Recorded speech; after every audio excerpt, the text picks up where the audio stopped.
Everyone, welcome to commerce lectures. I am Neha. आज करेंगे हम क्लास 11 एंटरप्रेन्योरशिप एंड टॉपिक है हमारा एडवांटेजेस ऑफ एंटरप्रेन्योरशिप, यानी एक एंटरप्रेन्योर को क्या बेनिफिट मिलते हैं इस एंटरप्रेन्योरशिप के, क्यों वो स्टार्ट करता है, क्या रीज़न है।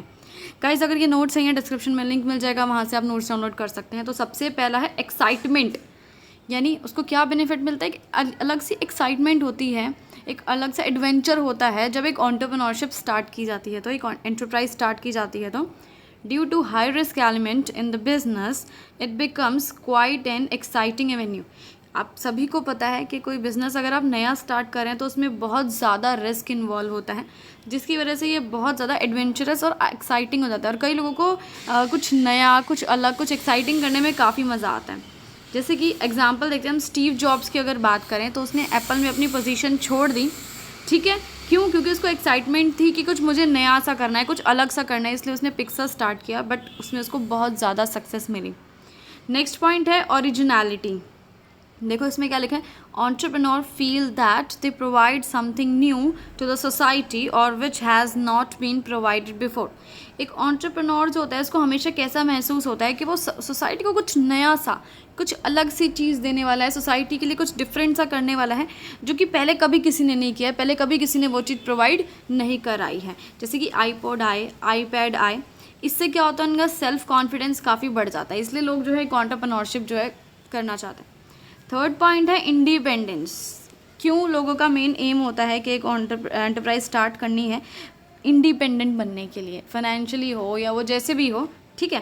तो देखो क्या लिखा है, entrepreneurs are their own boss. सबको पता है एक एंटरप्रेन्योर होता है अपना बॉस होता है खुद का, यानी जब अपना हमारा बिजनेस होता है तो हमें किसी को जवाब नहीं देना होता।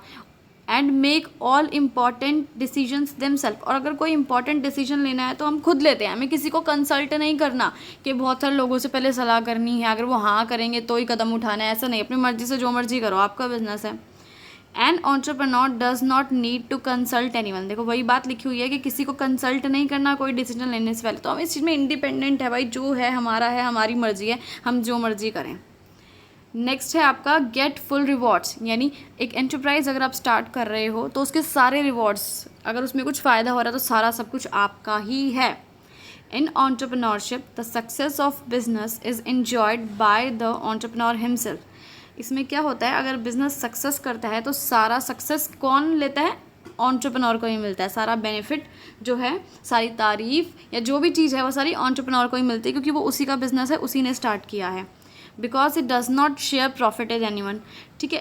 किसी के साथ प्रॉफिट शेयर करने की ज़रूरत नहीं होती है। हम चाहें तो अपने पैसे को री इन्वेस्ट कर सकते हैं ताकि हम और ग्रो करें ना, किसी को देने की ज़रूरत नहीं है। पैसा ये अपनी पॉकेट में रखो, चाहे अपने बैंक में डालो, चाहे अपने बिजनेस में दोबारा डाल दो पैसा, ठीक है।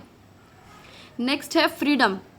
पीपल एन्जॉय मोर ऑटोनॉमी या फ्रीडम इन एंटरप्रेन्योरशिप। सबको ही पता है कि अगर कोई एक एंटरप्राइज स्टार्ट करता है तो उसको ज़्यादा फ्रीडम मिलती है, बहुत ज़्यादा फ्रीडम मिलती है। मतलब अपनी मर्ज़ी से जो मर्ज़ी काम करो, जो मर्ज़ी डिसीजन लो, जब मर्ज़ी ऑफिस जाओ, जब मर्ज़ी ऑफिस नहीं जाओ, चाहे पूरे दिन काम करो, चाहे पूरे दिन एक छुट्टी मार लो, है ना, मर्ज़ी है। नो वन इंटरफेयर और ask for explanation for anything. कोई इंटरफेयर नहीं करता आपके काम में, कोई आपसे एक्सप्लेनेशन नहीं मांगता कि भाई ये गलती करी तुमने, क्यों करी, गलत किया, कोई नहीं पूछता। They can work any time and without a fix routine. जब काम करने का मन है तब करो, दिन में है, रात में है, जब मर्जी है। कोई फिक्स रूटीन नहीं है कि 9 से 5 ऑफिस जाना है, बात ख़त्म। नेक्स्ट है इकोनॉमिक डेवलपमेंट। एंटरप्रेन्योरशिप से हमारे देश की डेवलपमेंट भी होती है। Entrepreneurs play a vital role in development of a country, ठीक है, बहुत इंपॉर्टेंट रोल प्ले करते हैं हमारे देश के डेवलपमेंट में। They attract capital from market and public, ठीक है। कैपिटल वो मार्केट से ला सकते हैं, है ना, यानी जो है पब्लिक से, जैसे शेयर्स वगैरह इशू करके, या कहीं से भी कैपिटल यानी पैसा, फंड्स रेज कर सकते हैं। और कैसे उसको यूज़ करते हैं, प्रोडक्टिवली यूज़ करते हैं, मतलब बहुत बेहतरीन तरीके से बेस्ट उसका यूज़ करते हैं।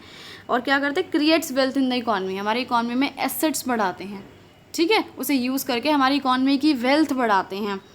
Entrepreneurs also help in creating job opportunities. और किस चीज़ में हेल्प करते हैं, जॉब अपॉर्चुनिटीज़ लेके आते हैं।